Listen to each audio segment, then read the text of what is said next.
DJ Justin, would you mind cutting off the music? Good afternoon and welcome to another ACUMA Fast Track. My name is Peter Benjamin. Today's session is going to be great.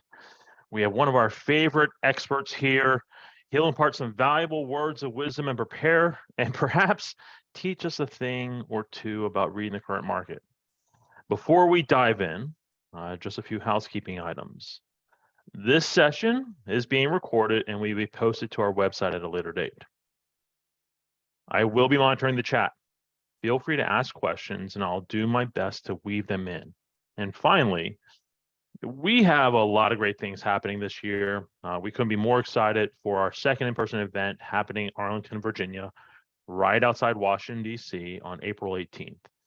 This is a free event for credit unions, members and non-members. This event is designed to foster open networking and collaboration. Registration is still open. If you'd like to attend, just know that registration closes this Friday. Also, if you can't make our Arlington event, we're hosting a very similar one in the Denver area in May. And finally, a quick disclaimer. The views and opinions expressed during this webinar do not necessarily reflect the views or opinions of ACUMA, its board of directors, its management staff, or its members. The webinar and its material are presented as a set of ideas and possible strategies regarding its specific topic, and it does not represent any endorsements of either the presenters, their firms, or the concepts they present. Okay, that's all I have for today as far as housekeeping items go.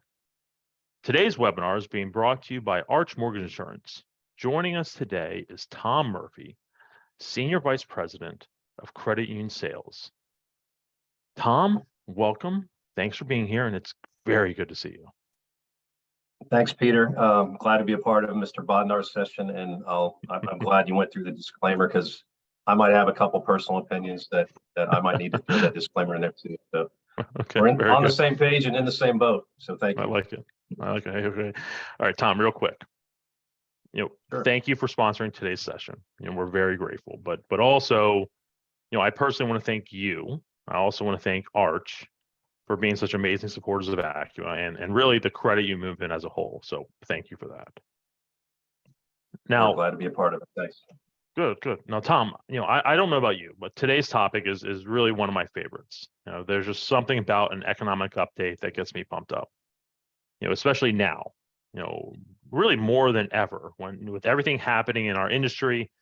I'm just amazed really daily about the things I read in the news, hear on the radio, see on the television. I keep saying it, Tom, this has been really an interesting year, one filled with tons of challenges, but at the same time, and really to that point, Tom, Arch, like I said, has been really a champion of the credit union movement for us. But I guess the first question I have for you is, what challenges have you been, encountering or hearing about from your customers recently? Probably pretty much the same thing that everybody on the call has heard, but I will start off by saying I've never seen anything like this. I've got gray hair. Not everybody knows when I started, but it was a long time ago, and I've been in the credit union mortgage lending space for a long time, and I've just never seen this combination of things come together. But I would have to say liquidity, I think that seemed to intensify over 2022. That's pretty common among a lot of credit unions. Some people are saying they get a lot of app activity and pre-quals, but there are no closings to go with those applications. So that goes back to the lack of inventory that everybody's talked about. Interest rates, I'm sure Bill's going to touch on that a lot, but pricing, and especially when you're trying to manage now selling more loans than maybe you had in the past. And so you can't price your portfolio as aggressively as you might want because that's gonna tip members toward the portfolio product. So pricing and managing a portfolio when you have some liquidity issues. And then unfortunately, the last thing I'd probably hit on is staffing. A lot of credit unions have moved people from the mortgage department to their HELOC department or home equity. They're not filling jobs that were lost to attrition. And unfortunately, there's still job cuts. And I'm guessing there might be a few more. So just uncertain times, but I'm going to remain cautiously optimistic. I know there's M&A activity, acquisitions in the IMB space. There's some banks that are on the retreat for mortgage lending. So I truly think that if credit unions stick to their guns and remain committed, that there's some opportunity to be had in the mortgage space. So, Agreed. You and I have talked about this. pretty much it. You and I have talked about this at length. The next 5 years are, credit unions going to be more or better positioned to make, the next 5 years ours, right? Yeah. To that point, it really starts. It starts this year, right? If we talk 5 years, right, and here we are, 2023, that takes us to, 2028. But let's start today. In order for us to get to that point, what's new and different in the MI industry, kind of start 2023. Not a ton new and different, but definitely some carryover from 2022. But I would say the one thing that sticks out is pricing. Now that risk-based pricing is the norm in the industry, we're getting some questions like, why is the price this and why is the price that? So I think all the MIs, this is an industry thing, not an arts thing. All the MIs are trying to get their pricing right. And again, going back to economic uncertainty, some overvaluation in certain geos, that kind of thing. There are a lot of assumptions that go into pricing, and with risk-based pricing, the MI companies as a whole can change pricing a whole lot quicker and act on newer and fresher data than they've been able to in the past when you're filing rate cards that take a long time. So as with you guys, we've seen a big increase in demand for our training. We have 3 trainers, we train thousands of people, but the demand on our early sessions in the first quarter has been huge. I would assume that's across the industry. Some of the webinars I get in, are very well attended. And then despite the liquidity challenge that I mentioned earlier, we are still seeing a fair amount of special program and guideline exception requests. So there are credit unions that are still trying to get a leg up on others. But again, that goes back to the liquidity. If you don't have the liquidity, you can't really create special programs. So those are probably 3 of the top things that we're coming across. Admittedly, it's a little refreshing to hear you mention that the demand for training is up. I mean, this isn't probably the first time anyone's ever said this, but when times get tough and volume dies down and we're strapped for volume, training tends to be one of the first things that goes away. So it's really refreshing to hear that it's up, because if we're not investing in ourselves now and trying to keep that pace of who we are and who we want to be this year when volume is down, what happens towards the second half of this year or 2024 when we need to be on that full-on sprint and we're not prepared and we're not on top of our game. So I loved hearing that. Now, I guess, kind of last question I have for you is, I'm very familiar with Arch MI. Like I said, you and Arch and everyone over the team at Arch have been very huge supporters of ACUMA and the credit union movement. But what about Arch do you want people to know? What about Arch do you really want people to focus on? Well, I don't want to stand between the crowd and Mr. Bodnar, so I'll keep this brief. So really, we're an MI company, obviously, and the MI business has been commoditized. But I would just say 3 action items to come away with that I would ask of you. So 3 action items or ask I have of the attendees would be, consider us an industry resource. That's what we are. That's what we set out to be every single day. Yes, we're an MI company, but we're so much more than just the rates or the certificate that we get on the members' loans that you're originating. We have a lot more to offer than that. You mentioned the team earlier. We've got a dedicated sales team throughout the country, strictly calling on credit unions or credit union mortgage lenders. So that would be one thing. 2, speaking of those account managers, make contact with them, even if you know them very well. Make contact, connect with them again, set up a time to get reacquainted with them and or the products and services and everything else that we offer. Like you just said about training, invest some time. It's time well spent. I've got customers that I've been calling on for 5 years, and you go in and on something we've been offering for a long time, and they're like, oh, I never knew about that. So invest some time, meet with your account manager, and just run the gamut. top to bottom, see what you're missing out on and see what you can take advantage of. We offer a lot of industry information. The Hammer Digest, a lot of people on the webinar might be familiar with that. It used to be the Hammer Report that came out quarterly. It's economic and housing data that we put out on a weekly basis now, done by our internal economists. We have 3 now. So a lot of our investment is going towards data analytics and economists. So we have 3 that put that report together. We have a policy cast and capital commentary that's done by our government relations VP, Kirk Willison, which some of you might know. So, we're trying to provide information that's timely and useful to all the credit union mortgage lenders. And this is coming from in-house experts. And then a couple product things, AMG, most of the people on here might be aware of that. That's expanded guidelines beyond the agency guides. I don't want to get too much into product, but Rate Star Buy Down, that's kind of received a little more popularity recently. And that's just a unique product we have where you guys or the lenders could potentially buy down your members' monthly MI premium.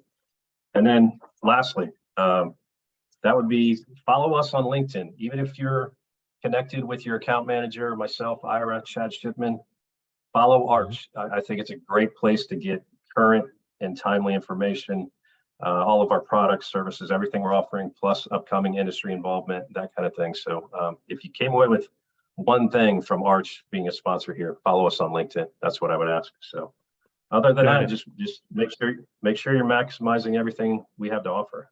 It's as simple as that. So no, and I agree. And I will say, I talk a lot, and actually Bill and I have talked a lot about the daily and the weekly readings that we do just to stay on top of the industry. My personal plug for I guess the Hammer and what Kirk's putting out. I mean, they're part of my weekly reads, my listens. I mean, it's all valuable insight, and I know it takes a large team to put that together, and you do it because you want your clients and you want the industry to be better. So thank you for that. And I guess final thank you is Tom. Thank you for being here today. We truly appreciate your support, and we truly appreciate you sponsoring today's session. Yeah, well, it's appreciated, and we're lucky enough to be sponsoring Mr. Bodnar's session, and I'm sure he's going to bring you a lot of relevant content. So thanks for having us, and I'll look forward to hearing what Bill has to say. Thank you very much. Good. Sounds good, Tom. Thank you. All right, like I mentioned, I couldn't be more excited for today's session. Joining me today is a man who we know needs no introduction. It's Bill, you don't. Bill Bodnar is the Chief Revenue Officer at Tabrasa LLC, and he's also the Chief Market Analyst at the Mortgage Market Guide. Bill, how are you doing, my friend? Also, this is very important, happy CPI Day. Very big. Yes, it was. Thanks for having me. Yeah, today it's exciting times. Of course. All right, so Bill, if it's okay with you, before we dive into our session, I'd like to share a few items that I feel really help paint the picture of the market we're currently going through. Some of these things might come up in today's conversation, but let's paint a little picture. Okay, so first up, the Fed aggressively raised rates 7 times in 2022, and they followed that performance with 2 more in 2023 for a total of 9. Here we are, barely in Q2. Yes, there's a lot of chatter that the Fed is done or close to being done. Okay, so that we'll call it, but I guess we'll see in May, right? We'll see in May. Item number 2 is inflation has caused somewhat of a cost of living crisis, and I'll just leave it at that. Number 3 is we've seen lender after lender either merge or shutter their doors, either due to falling volume or the rising cost to originate, or really 3, it's now they're originating loans, but they're losing money on every single loan they originate. And plus, that news that we read, back in early March, we had a handful of bank failures, right? All right, so let's go to number 4. 3 weeks ago, a report came out that that there were less than 600,000 active listings despite the fact that that the pending home sales figures grew in February. So there's still only 600,000 listings out there. Now, by the way, from a year-to-year comparison, that number really should be what, 1.6, 1.7 million year over year, right? And when you factor that in with year-over-year pending transactions dropping 21%, not good. And I guess my final thought to kind of help paint the picture would be 2 weeks ago, short-term treasuries had some movement that closely related to the same movement that occurred in March 2020, August 2007, and October 2002. So the short-term treasuries were acting like they were back in those days, So, but the thing is that what do all those things have in common? This is interesting because March 2020, pandemic, right? August 2007, the start of the financial crisis. October 2002, we had the dot-com bubble bursting. So here we are, Bill. Here we are.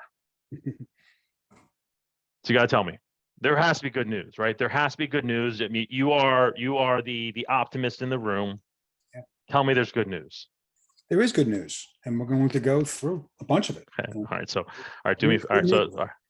So let's do this. Remember, okay, so, markets have two sides, right? It's true.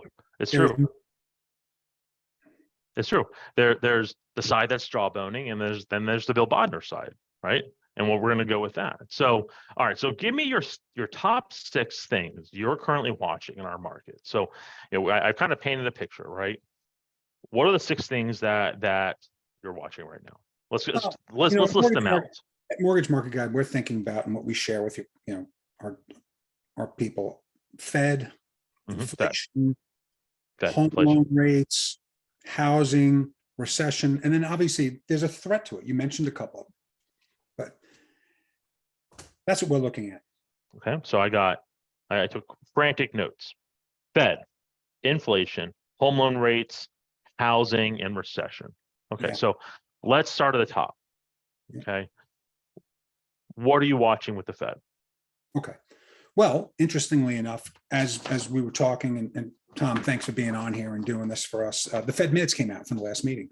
Sure did. Interesting with the minutes. I think it's a great nugget for a mortgage originator and even a leader. I learned this not that long ago because it doesn't get talked about. But the Fed minutes come out 2 weeks after the Fed meeting. Why? Peter, they got to control the message. The message has to be controlled. And proof positive, when you look at the last meeting in March, the Fed chair, this was before the bank crisis, talked about disinflation. He mentioned it no less than 12 times in his press conference and spoke about it at the podium. Yet when the minutes came out 2 weeks later, radio silence. It was like disinflation never even happened.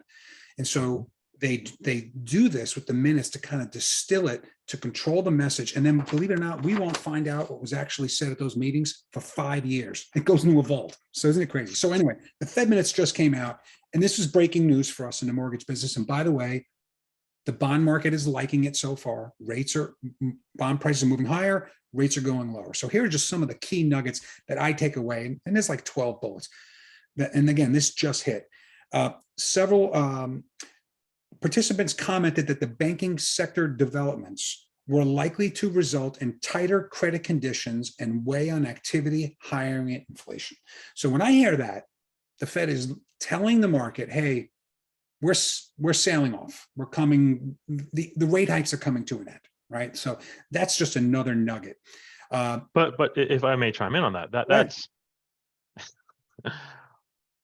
kind of sort of an obvious statement, right? I mean, what happened when we hit the financial crisis? 2007? I mean, credit tightened up, right? So, I know we're going to talk about recession. That was item number 5, but that's signaling recession in my mind, right? Well, there's a lot of things. So when with the Fed, we have to realize that even though they don't control our rate, right? We are tethered to them. So we have to listen 100%. To what they say and what they do. And so, the punchline is the end of rate hikes is behind us. And what recently happened is, and we're not going to know until we get there, is this: they raise rates until things blow up. You mentioned that 2-year note. I think that was really astute because the decline that we've seen in the 2-year note recently, that just doesn't happen every day. And Right. I mean, when that happens, you got to listen. right. I mean, so like you said, you have to listen. So they must be ignoring, that key indicator, telling them to cut rates. That 2-year treasury has been acting like a meme stock, right? It has 1-day success and then it falls off, right? And are they ignoring these key indicators? I mean, They are. in your I mean, mind. one of the things, and we shared this last year when we were doing these events together, the bond Mhm. market, the Fed is in a standoff. The Fed controls a short-term rate. It's an overnight rate. And the bond market actually leads the Fed. It tells the Fed what to do. And so the Fed has already backed off. Why? Because crap blew up. When SVP, we had a bank run, that was it. Okay. And so now they're just trying to, oh, the banking sector is resilient and sound and nothing's going to happen. What I'm reminded of is Bernanke in 2007 said, the subprime crisis will really not bleed into the overall economy and housing. So when a Fed chair or Janet Yellen says nothing's going to happen, my antennas go up. But the bottom line, go ahead. Didn't Yellen say it's not as bad as it looks, right? I mean, she Oh, basically, that's what she basically said. Yeah, and she's saying it now, and so so it's a little unnerving. But the bond market is clearly saying, "Wait, just take a seat." So they're going to do one more. That right now it's about 75% chance in May, but believe it or not, there's already a 75% chance that they cut in July, which I think it will be historic. The amount of time between the last rate hike and the first rate cut. It will be a couple of months. And then, by the way, we get to December and there's a 50-50 chance that we're 50 basis points lower than we are now. And that's including the hike. So the market's already pricing in like 3 cuts in the back end of 23. So I think that's why the market is trying to get a sense of calm. I think the Fed's going to get there. They're trying to talk tough. They want to talk down inflation. But the reality is it's going to take time. It's going to take time. So you're 75% chance that they'll raise rates. I read a possible quarter. It's a quarter. Or that's what you're thinking. No matter what, hands down, it's going to be a quarter, no more, no less. And you know what? Frankly, I think they did the last quarter to not. I wish they would have sat in the last one, but I kind of said, okay, the reason why they probably did the quarter is to not make the market say, oh my God, this banking crisis is a nightmare, right? It's almost like, hey, don't look over here. Let's just move on. We got to go to our 2% inflation goal. Let's do that quarter. But they're going to do one more because we can't afford higher rates. That's another thing we've said. Like this is the proof positive that we can't afford higher rates. Things are breaking and they don't want to break anything more. So they're going to get this one in, maybe, and then they're going to sit and they're going to let things, because the reality, you mentioned it, there's 9 hikes. I mean, we're 1 year, March 17th last year, they did that first hike. So here we are, a year and a couple of weeks. These things are just hitting, Peter. My God. I mean, that's why they're going to have to start cutting later on. These things just hitting, the economy's slowing. We're watching a lot of things kind of slow down. So they're going to have to wait. And there's no perfect science. And what is kind of like a little unnerving is that the Fed has really been wrong. And so they were so incorrect on inflation on the first go around. Now they're telling us they're going to get it right. And, we're going to get a soft landing, a softish landing, no landing. I mean, they've been all over the place. And so that's what makes our job as mortgage professionals so difficult, because Okay. So that's a good segue. Let's talk inflation, right? So, there's chatter out there that, and there's some economists are saying that the Fed will come nowhere close to bringing inflation down to that 2%. Mm-hmm. Let's walk through inflation. Do we just need to get comfortable and settle into living with high inflation? Yeah. So, by the way, really great topic to talk on, because especially the young borrowers, they've never even seen inflation. Like this was like getting a punch in the face. I mean, no one's seen anything like this in 4.5 decades, right?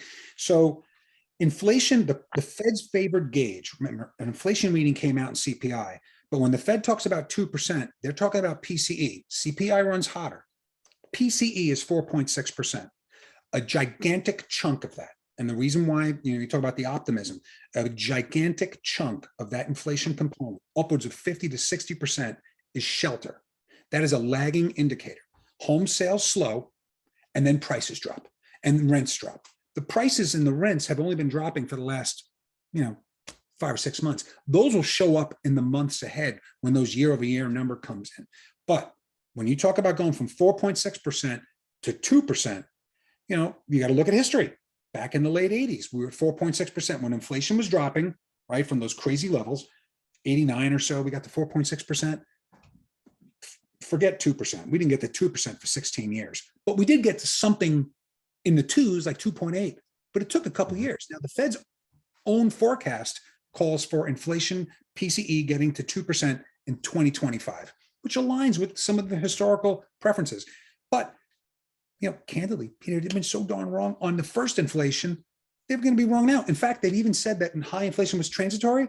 Well, guess what? I mean, depending on your definition of it, it may prove to be transitory. It spiked and it'll be gone in a couple of years. That I guess that could be qualified as transitory. The bottom line is, if inflation were the real problem, if inflation was going to rage as far as eyes can see, the 10-year note would not be 340.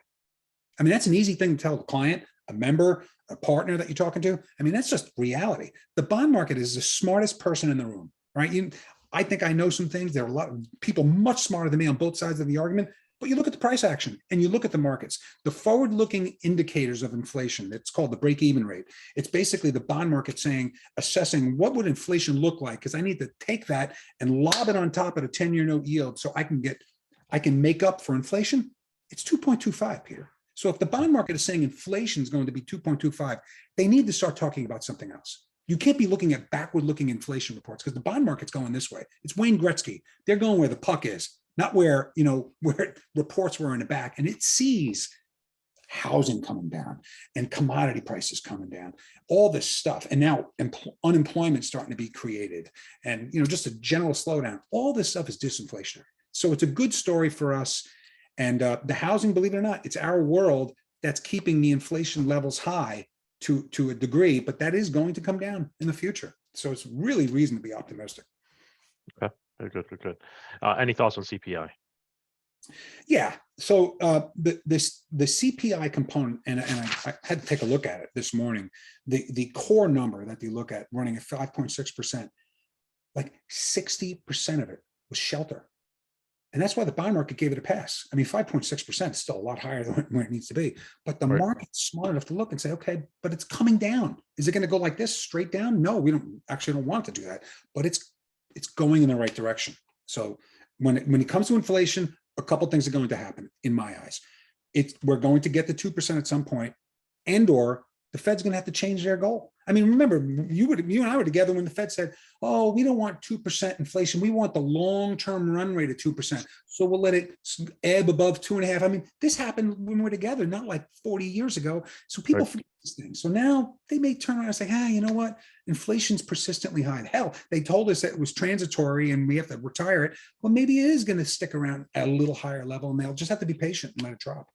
Okay, very good, very good. Let's move on to mortgage rates. Okay, yeah. So you know, a couple of things, right? So we've seen officially, we're at that point where we are at a 2-month low when it comes to mortgage rates, which is good. That's a positive. 5.3% increase week over week in mortgage applications. That's also a plus. And a recent report that came out said nearly 2/3, about 63% of recent borrowers plan to seek new financing, whether it's through home equity or mortgages or refinancing. Okay, so you know I mean I've kind of talked about this in some presentations I've given.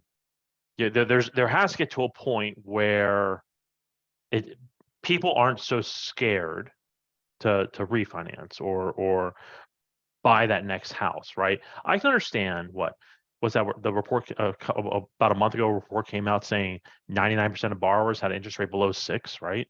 And then 28% of those had an interest rate below 3.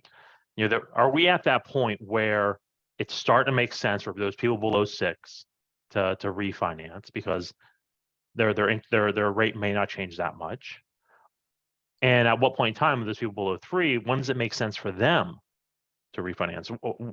Let's talk mortgages. I know I'm kind of rambling, but so you know, when I look at this and just nugget takeaways for folks that took the time to be on this call. Number one, the Fed is done with rate hikes. That's a punchline. They're going to do one more and it's over. Inflation is peaked, which is a good thing. Interest rates peaked back in October, our rates, Mhm. like forget, like then I don't see them going back there anytime soon because we can't afford it. We've already, things are blowing up. It's not happening. So the good news is rates will probably be lower than where they are today. And it will not surprise me. We talked about this and joked about them, other things. Mortgage, everybody I talk to, we got thousands of users. We think if mortgage rates just settled in the fives, life will go on really nice. And guess what? That train is coming. It is coming. It is coming right at us. I mean, it is. So that another optimistic thread. And why? The Fed is done. Inflation's going in the right direction. The economy's slowing down. We're starting to get cracks in the labor force. Housing's been completely upended, went through a recession, and we're getting out of it. And the market will move on. I mean, the market will absolutely move on. And one of the things that we're watching is right now, literally today, and I joke like this. I do have a real sister, so I joke to make it like to humanize it. But if I'm having a conversation with my sister and she's saying, well, what are rates doing? I said, well, we've had a lot of turbulence in the markets. The Fed overdid things. It caused a run on the banks, essentially. Like it got nerve. So it tells us that they're done. Inflation, thank God, is coming down, so the Fed can now go away. But in order for home loan rates to get better than they are right now, because we're essentially at the exact same level we were at, ironically, in November. We've gone sideways. Now we've gotten better. Prices have gone up, and then like you mentioned, we're at a 2-month low. But in order for them to get better, we have to move just a little bit higher and stay there. I mean, it's literally the most important moment, I think, for us as mortgage professionals to watch this, because if we just move a little bit higher and stick around, we will now take this sideways range of rates and make that about as bad as things can be. So it's a really fascinating moment in time to watch it, but I think we're getting there. I think we're also at that same level where we were when the Great Recession ended or the Great Financial Crisis ended. Yeah. I mean, so it's not that bad. Now, sticking with rates. Yeah. You said we'll settle and get comfortable in fives. Do you think we'll dip our toes in fours? Yeah, I do, because I think, and it's one of the threats to the outlook. The Fed overdoes things, and if we slow down and we get something more, one of the things we watch is not even a 2-year note inversion, the 3-month bill inversion. So 3-month paper, which front runs the Fed, by the way, a great nugget for folks watching. Watch a 3-month bill. If that spikes a couple weeks before the Fed meeting, now they're going to do one more because it's kind of feeling it.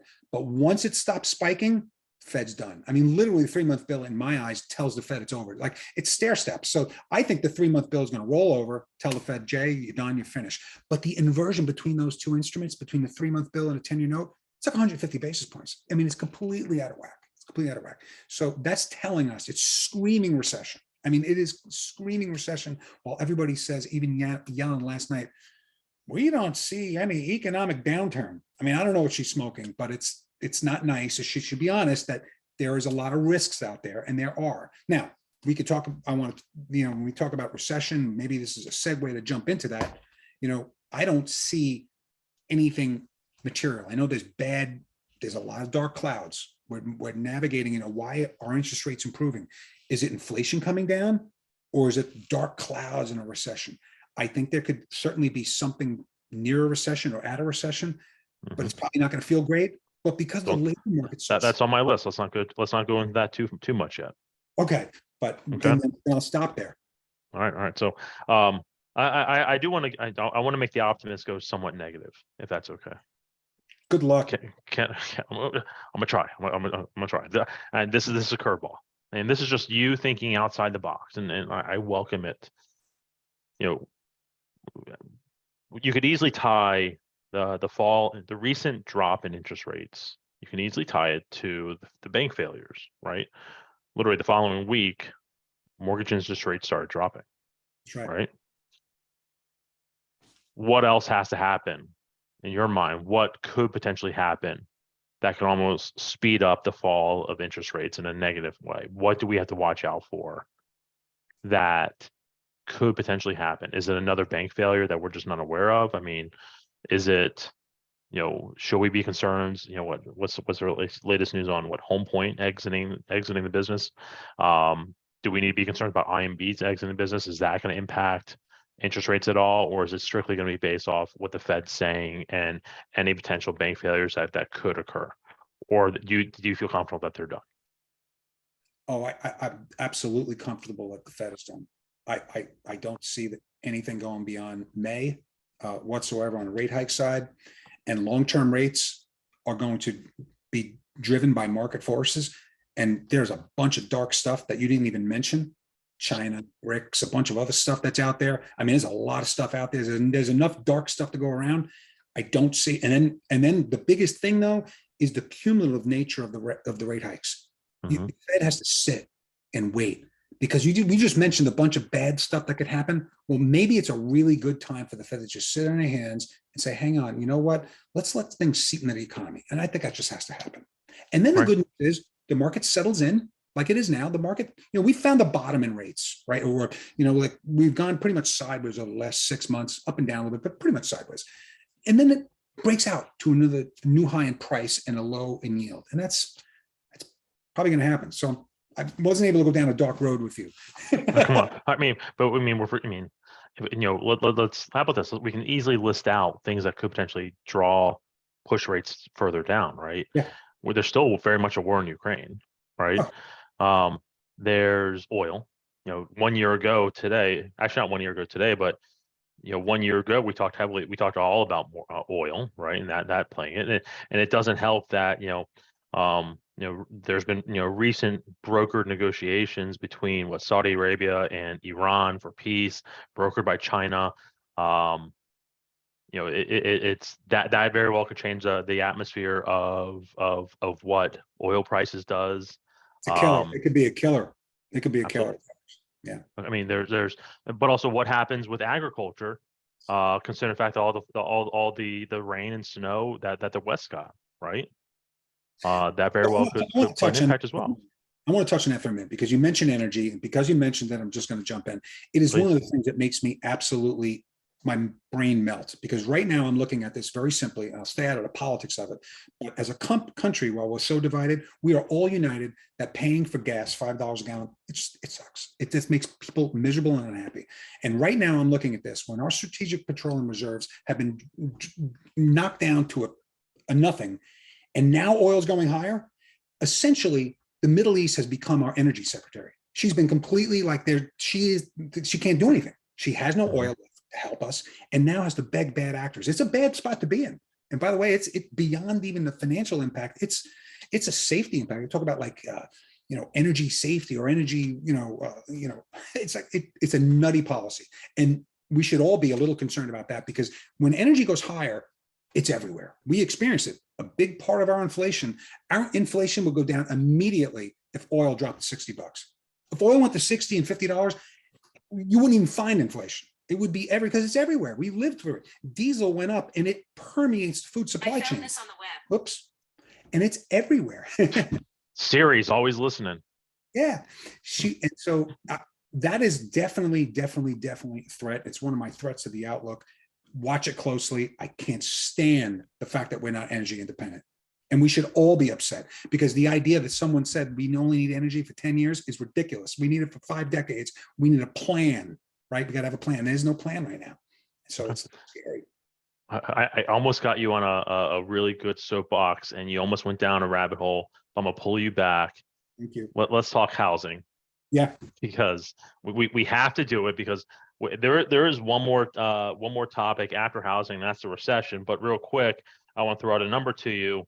About 36% of current homeowners say that they plan to remain in their homes. Okay, so that means that inventory is still not increasing, right? 36%. And 34% of our renters are saying that they're scared to enter the market. So what do we do about housing? Let's talk housing real quick. Yeah, it's part of. There's some sales atrophy that we lost during COVID. We got to get back out, like Tom was saying, get back and connect with your reps on the MI. This is a different world, right? We got to go out and we got to preach. There's a lot of good news to share, and people already missed some of the boat. I was saying it was a buyer's market back in January, because everybody was so, oh my God, I'm not doing anything. Meanwhile, rates had come down and people were eager to make deals. Now that's kind of flip-flop really quickly. The market's changed quick, right?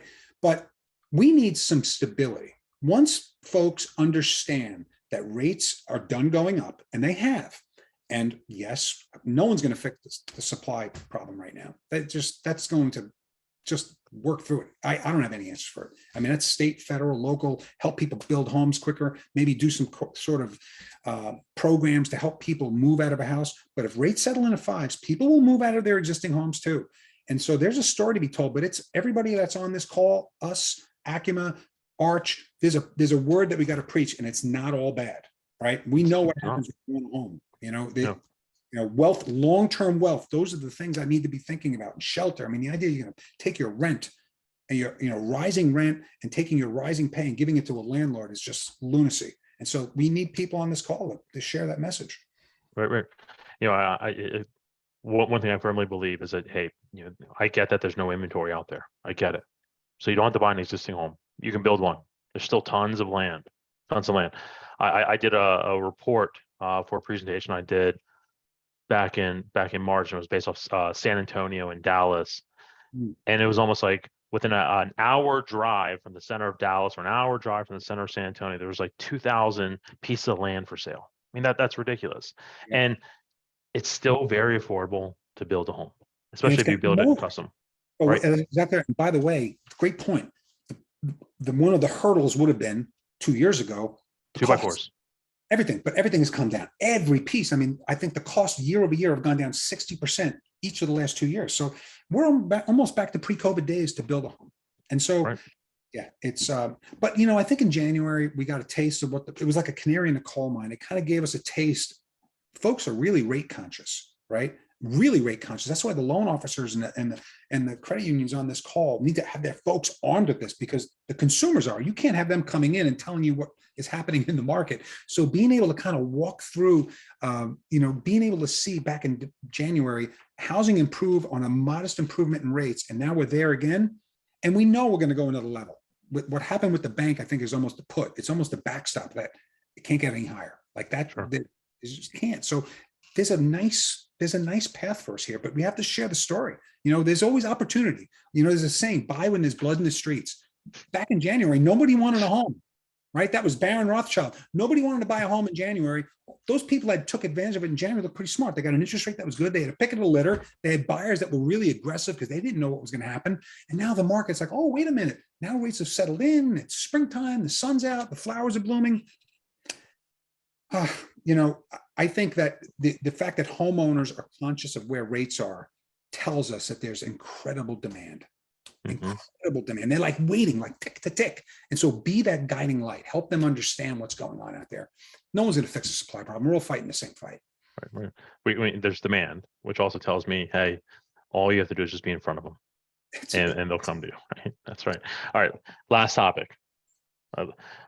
I do have a sixth question, but I don't think we have enough time for it.